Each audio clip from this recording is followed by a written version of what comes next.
Hello guys, আসসালামু আলাইকুম। আজকের রেসিপিতে থাকছে ভুনা খিচুড়ির রেসিপি। ভুনা খিচুড়ির সাথে আমি এক্সট্রাভাবে গোস্ত রান্না করেছি। আমি এখানে লাউ দিয়ে গরুর গোশত রান্না করেছি। আজকের রেসিপিতে শুধু দেখাবো ঝরঝরে ভুনা খিচুড়ি কিভাবে রান্না করতে হয়।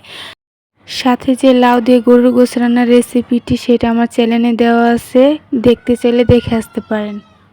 রেসিপিটির জন্য প্রথমে আমি এখানে এই মগ দিয়ে 1.5 কাপ চাল নিয়ে নিব, পোলাও চাল। 1.5 কাপ পোলাও চালের সাথে আমি আধা কাপ ডাল দিব। চাল আর ডাল মিশিয়ে মোট 2 কাপের মতো হবে।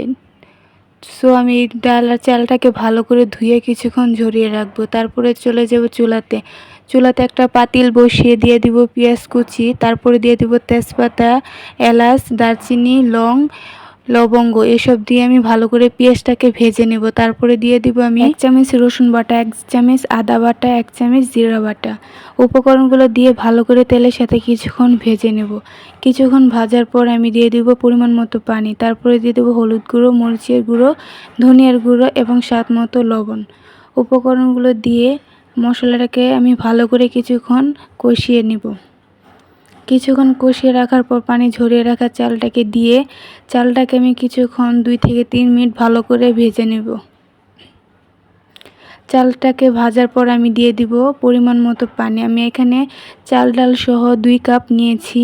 2 কাপের ডাবল পানি হয় 4 কাপ। আমি 4 কাপ পানি দিয়ে ভালো করে লাড়াচাড়া করে ঢাকনা দিয়ে ঢেকে কিছুক্ষণ রান্না করব। তারপরে বলক ওঠার পরে লবণটাকে দেখে আবারও ঢাকনা দিয়ে ঢেকে দিব। তারপরে কিছুক্ষণ পরে যখন পানি শুকিয়ে আসবে ভালো করে লাড়াচাড়া করে লো আঁচে কিছুক্ষণ রান্না করব। এভাবে একটা পাতলা কিছু পাতিলের নিচে দিয়ে লো আঁচে রান্না করে নিব কিছুক্ষণ।